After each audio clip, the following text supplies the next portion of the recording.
don't get yourself involved from teenage pregnancy. You are supposed to be changing the world, not diapers.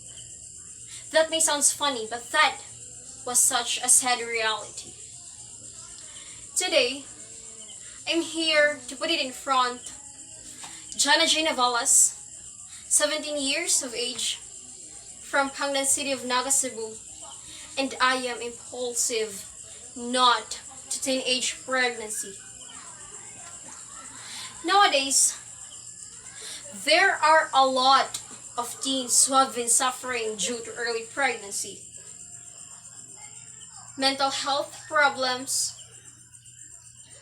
health risk, reproductive abnormalities, and even leads to take their own lives. Involving a romantic relationship while you're too young is too risky. Some of our audience here dead against teens dating, right? While other things that it just can be prohibited because parents want to.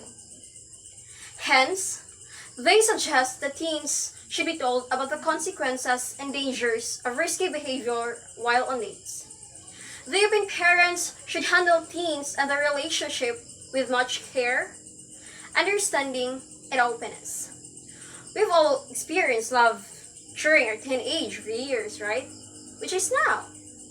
We have been loved, and this love adds richness and happiness to our lives.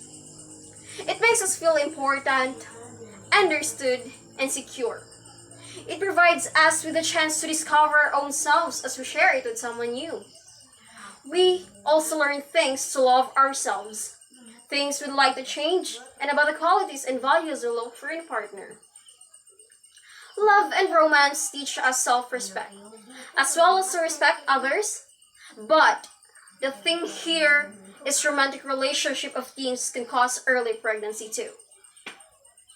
Engaging in social or sexual contact with your romantic partner may increase your oxytocin levels, creating a behavioral loop, and the more you spend with your partner, the more oxytocin you produce. And the more oxytocin you produce, the more you may desire your partner. And what do you think may happen after that? Early pregnancy. I know teenage dating and the relationship must not be discouraged. But sexual attraction? No, that is something that must be discouraged. Do you know, in the Philippines, teen pregnancy gets more problematic each year. The government there labeled it a national social emergency in 2019. Every year, approximately 12 million girls aged between 15 to 19 years and at least 777,000 girls under 15 years gave birth in developing regions of the world.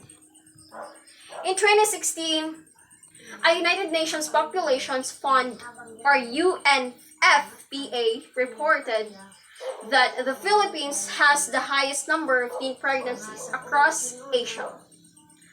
Multiple partners and low condom use were some of the factors cited for the increase in birth rates.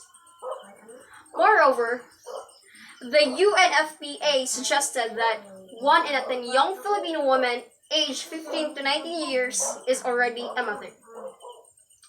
According to the Commission of Population and Development, or POPCOM, a Philippine government agency, the number of pregnant children below 15 in the archipelago has doubled in the past 10 years. Young women tell different stories about teenage pregnancies. Their stories are embedded in the storyscapes of their environment, which offers a limited set of narratives. Social norms and stigma play an important role in the constructions of the meaning of teenage pregnancies. In the strategic negotiations of the meaning of their pregnancy and the decision-making process, young women have to navigate the strong opinions of the family and boyfriends in social discourses that problematize teenage pregnancy, abortion, and teenage motherhood. Young women draw in different concepts of responsibility in their narratives about their decisions. both when they choose to continue and when they choose to terminate their pregnancy. In the reflections on making the right choice, three moral discourses can be distinguished. The conviction that children are a gift and therefore abortion is immoral.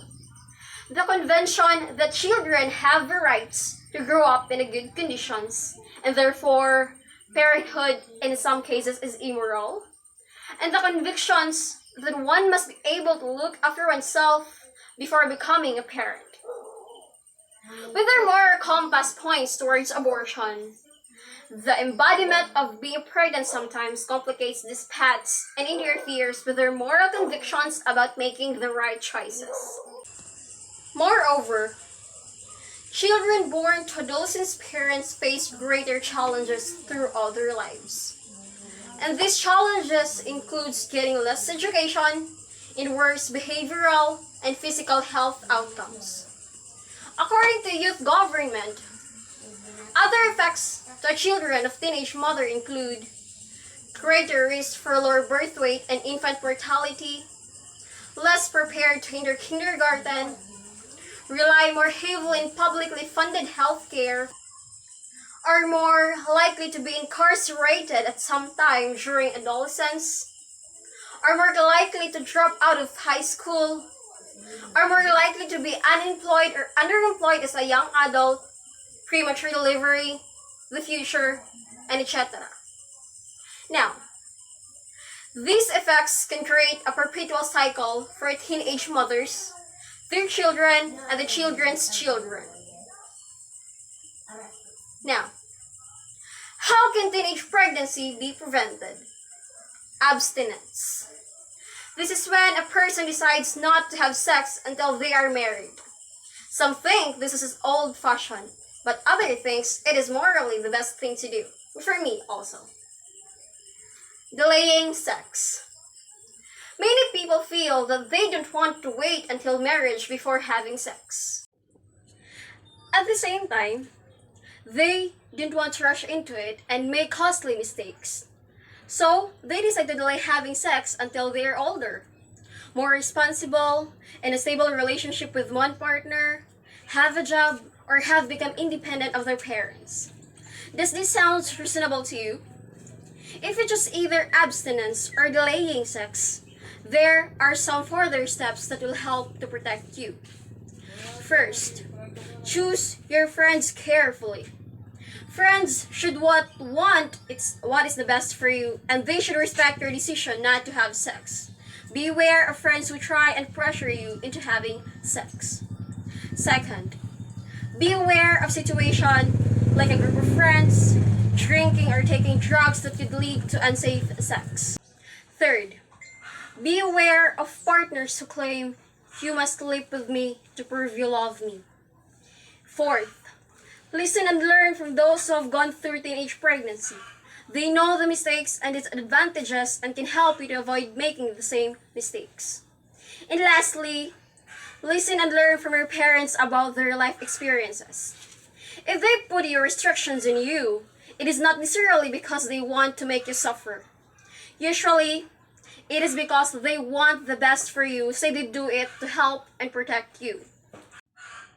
If you decide that abstinence and delay sex are not the best decisions for you, and you'd rather not wait before having sex, then you should take time and effort to learn about the best means of protection. Even if you wish to practice abstinence or delay sex, it is important to learn as much as you can about contraceptions. Knowledge is power. Motherhood brings increased responsibilities, social recognition, and a sense of purpose for young mothers. The challenges included coping with increased responsibilities following the birth of a baby, managing the competing demands of schooling, work, and taking care of a baby in a site of settlement. The young mothers indicated they received good support from their mothers, siblings, and close friends, but rarely from the father of their child. Participants felt that teenage mothers are frowned upon by their wider ethnic communities, which left them with feelings of shame and embarrassment. And that's all for my TED Talk presentation. Thank you.